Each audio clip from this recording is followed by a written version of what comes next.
ভাবা যায় এত সুন্দর ক্লিপ নাকি আমি বানিয়েছি, তাও বাসায় কাপড় ব্যবহার করে, যাতে আমার একটা টাকাও খরচ হয়নি। বাসায় একটা কাপড় ছিল, আমার ছোটো বোন এসে বললো যে এটা দিয়ে আমাকে একটা ক্লিপ বানিয়ে দাও না, বো ক্লিপ, যেটা তার খুবই পছন্দ।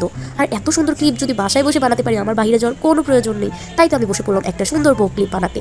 আর বানাতে গিয়ে যেটা কমপ্লিট হলো ফাইনাল লুক, সেটা দেখে তো আমি একদমই অবাক হয়ে গিয়েছি, কারণ এতটা সুন্দর হয়েছে ক্লিপটা।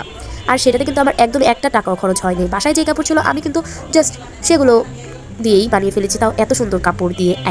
তোমরাও কিন্তু চাইলে এভাবে এত সুন্দর ক্লিপ বাসায় বসে বানাতে পারো, তাও একদম ফ্রি। আর এমন ক্লিপগুলো কিন্তু আমরা সব কিছুর সাথে পরতে পারি, 3 পিসের সাথেও পরা যায়, টপসের সাথে, আর গাউনের সাথে তো বলাই যাবে না। গাউনের সাথে পরলে তো পুরাই বারবিডল লাগে।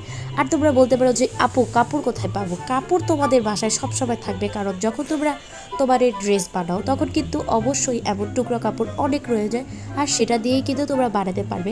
আর এটা কিন্তু তোমরা মেশিনে সেলাই না করেও হাতেও সেলাই করতে পারো, এটা সম্পূর্ণই তোমাদের ইচ্ছে। আর এটা কিন্তু দেখতে অনেক সুন্দর হয়, আর এটা কিন্তু আমার খুবই পছন্দ হয়েছে। আমি এই প্রথম বানিয়েছি, আর প্রথমবারই এত সুন্দর হবে আমি ভাবতেও পারিনি। আমার ক্লিপ ছিল একটা বাসায়, যেটা আমি এটাতে সুই সুতা দিয়ে বসিয়ে দিয়েছি, তারপর কিন্তু একদম কমপ্লিট হয়ে গেল আমার ক্লিপ। ভাবতেছি একটা পাথর বসাবো, কিন্তু দেখি এটা পাথর ছাড়াই বেশি কিউট আর সুন্দর লাগছে। আর এই হলো ফাইনাল লুক, যেটা মাথায় পরার পর এতটা কিউট আর এতটা প্রিটি লাগবে আমি ভাবতেও পারি নাই।